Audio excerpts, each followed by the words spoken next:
And it's actually a pretty big piece of news, to be fair. Another update coming out. Valve update the major qualifiers with invites to a closed qualifier. And so you think at a glance, okay, that's interesting.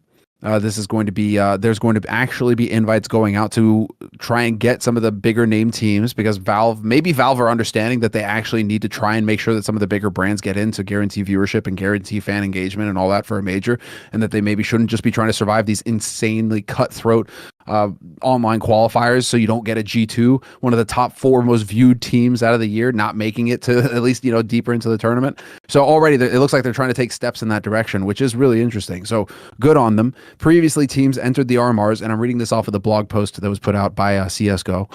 Very short, very sweet, to the point. Previously, teams entered the RMRs by direct invitation or through a series of open qualifiers. For Paris, some teams who aren't directly invited will get to skip the open qualifiers. Teams that consistently perform well in Valve and third-party events will be directly invited to a closed qualifier. There, they'll compete against teams that enter from an open qualifier. So we're going to get a bit of a hybrid situation here, where it's going to be a closed qualifier with invites that is also fed by online. So by online open qualifiers, right? So apparently they're going to be revealing some more details about a new regional standings process as well. So I'm guessing that's how they're going to determine who gets what points and who gets an invite and how this gets sorted out.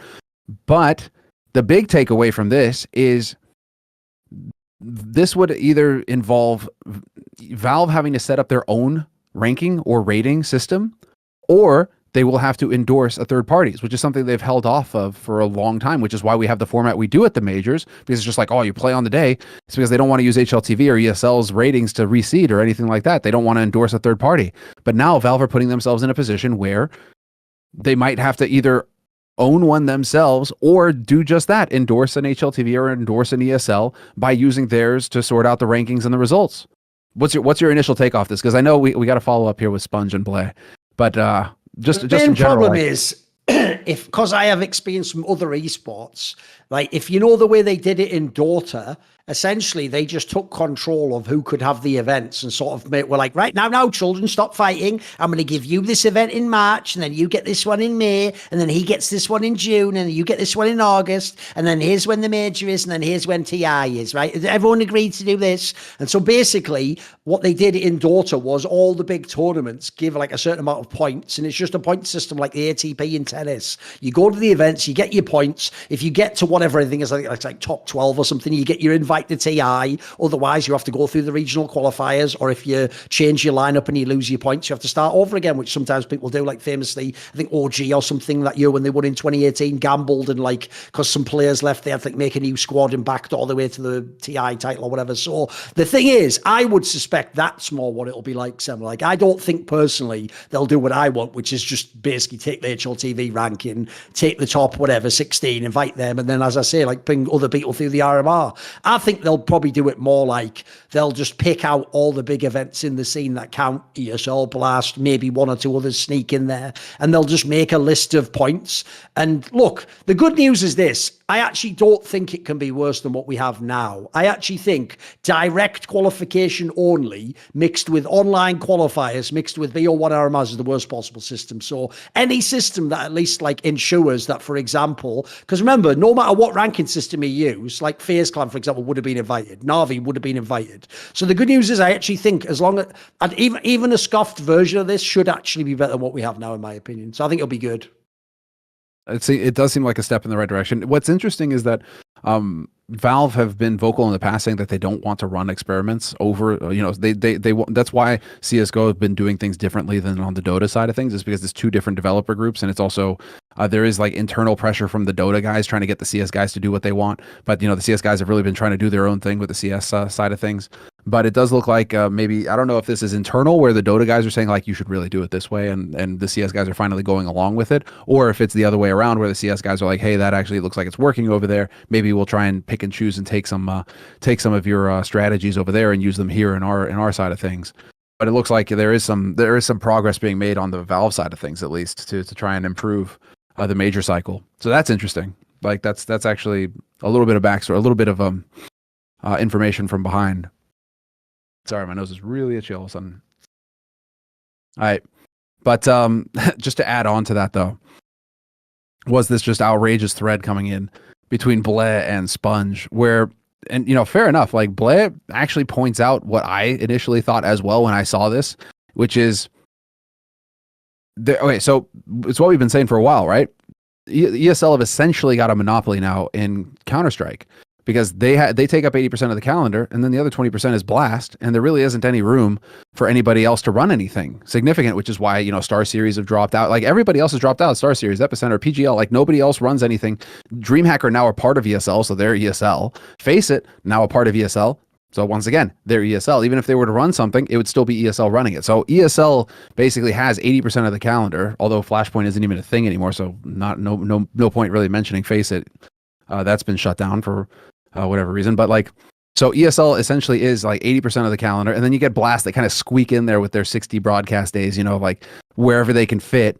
Basically, wherever ESL allow it to happen, Blast are there, doing their thing. And then you have the 2 player breaks. So that's pretty much your whole year. So if you're thinking about it, it's like, apart from the major and the prestige ESL events and the Blast events happening every now and again, there really isn't anybody else running events that you're going to be able to attribute points to for this new invite system that they're setting up for the major qualifiers.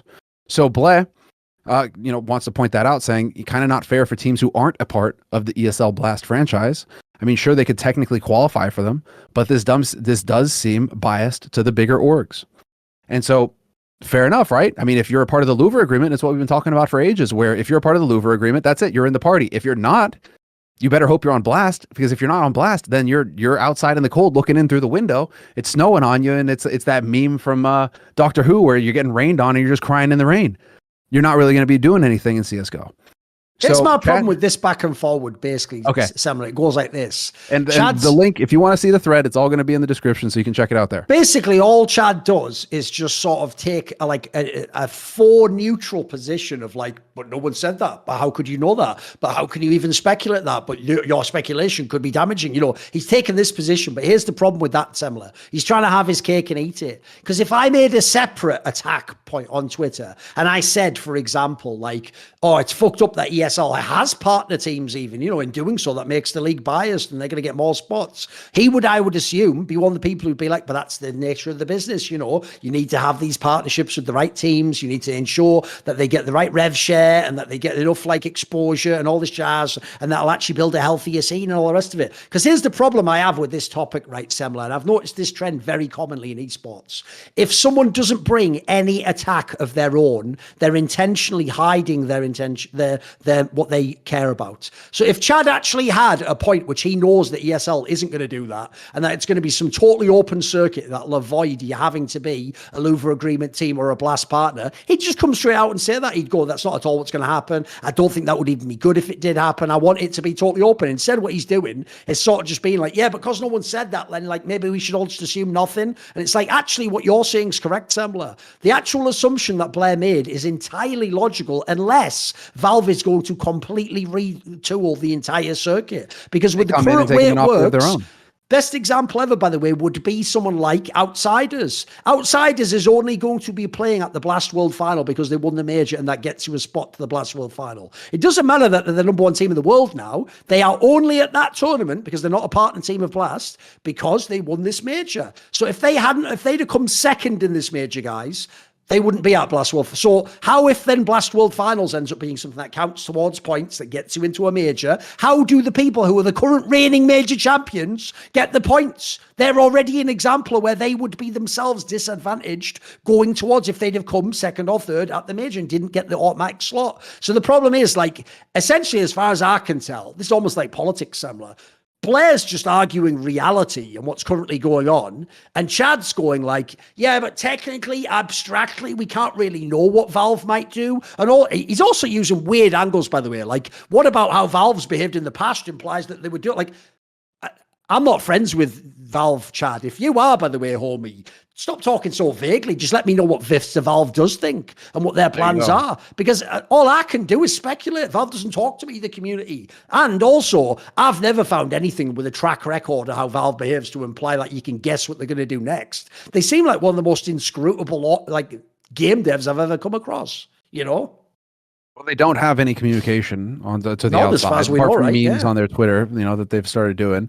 They don't really have any. They don't have any communication because Valve used the strategy that other game devs either don't or they fall victim to this, which is to give hostages to the future. And so Valve their strategy of relating with fans is to never give anything away or as little as possible so that they have as much room to maneuver as possible down the line. And I'm guessing, to be charitable to Chad, I'm guessing this is where he's starting to the angle that he's trying to take, i.e., listen, we don't know, and so how can you assume this? But I mean it's I don't know. To me, that just seems.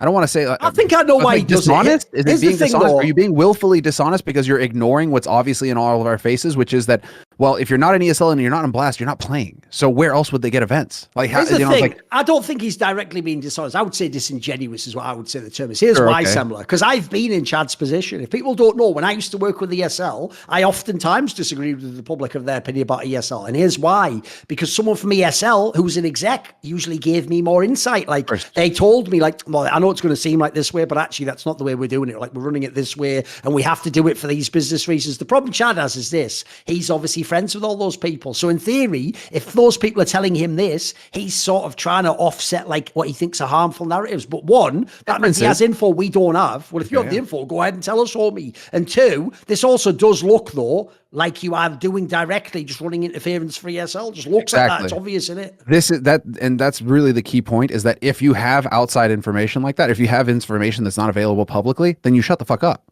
Yes. You don't play this game.